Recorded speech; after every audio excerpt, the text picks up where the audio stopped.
prenaient les côtes maghrébines. Vous êtes allé avec eux pendant que nous, on était avec el le califat de l'époque, qui combattait contre les Espagnols. Vous êtes allé avec eux. Espèce de quel? Vous êtes allé en 1158 avec Sébastien Ier. De quoi tu me parles? Tu veux qu'on continue encore dans l'histoire? En 1844, vous êtes venus. Vous avez combattu contre la France, la bataille d'Isly. Les Français étaient moins nombreux que vous, à peu près 30 000, voire moins. Vous étiez plus de 45 000 et vous vous êtes fait éclater vos mères. Quand après, il y a eu quoi? 1847, la bataille d'Aguedin. Vous vous êtes fait monter en l'air contre les mers Abdelkader, 2000 hommes contre 30 à 50 000 Marocains. Tu veux me parler de Khawana? Vous êtes des traîtres. Vous avez combattu les mers Abdelkader. Je vais continuer encore. Il y a aussi le traité de la Lamarnia. On va continuer encore dans l'histoire. En 1954, vous avez détourné quoi? Vous avez détourné un avion, on est d'accord. En 1958, vous avez fait quoi? Vous avez bombardé les Algériens avec la France. Vous avez toujours été pro-français. En 1912, la France, elle va placer Youssef Ben Hassan au trône. Elle va carrément, Moulay Hafid, il va vendre le Maroc à la France via le protectorat. C'est pas moi qui le dis, c'est le maréchal Lyoté, qui va dire que votre pays n'est pas une nation, c'est une poussière humaine. Que le terme de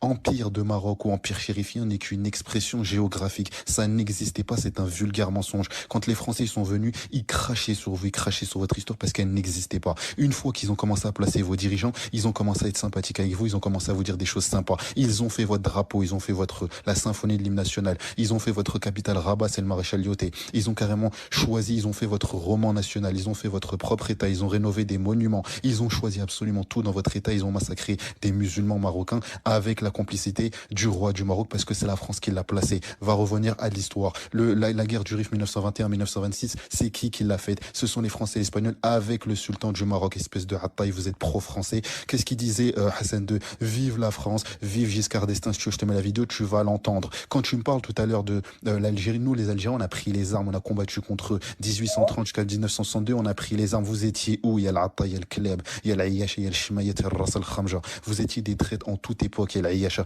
Vous étiez là en train de dire vive le roi parce que la France, elle l'a placé. En 1963, vous avez attaqué l'Algérie, Harb Rimel, vous vous êtes fait éclater. Vous avez carrément perdu 50 kilomètres. De quoi tu me parles? En 1967, vous avez trahi tout le monde arabe et la Palestine. Vous avez donné toutes les infos aux Israéliens. Hassan II, il a trahi. C'est Ivan Katnus qui en parle, c'est The Time of Israel qui en parle, et c'est plusieurs médias qui en parlent. Vous êtes des qui prenaient les côtes maghrébines, vous vous êtes allé avec eux pendant que nous on était avec le califat de l'époque, qui combattait contre les Espagnols. Vous êtes allé avec eux. Espèce de quel? Vous êtes allé en 1158 avec Sébastien Ier. De quoi tu me parles? Tu veux qu'on continue encore dans l'histoire? En 1844, vous êtes venus. Vous avez combattu contre la France, la bataille d'Isly. Les Français étaient moins nombreux que vous, à peu près 30 000, voire moins. Vous étiez plus de 45 000 et vous vous êtes fait éclater vos mères. Quand après, il y a eu quoi? 1847, la bataille d'Aguedin. Vous vous êtes fait monter en l'air contre les mers Abdelkader, 2000 hommes contre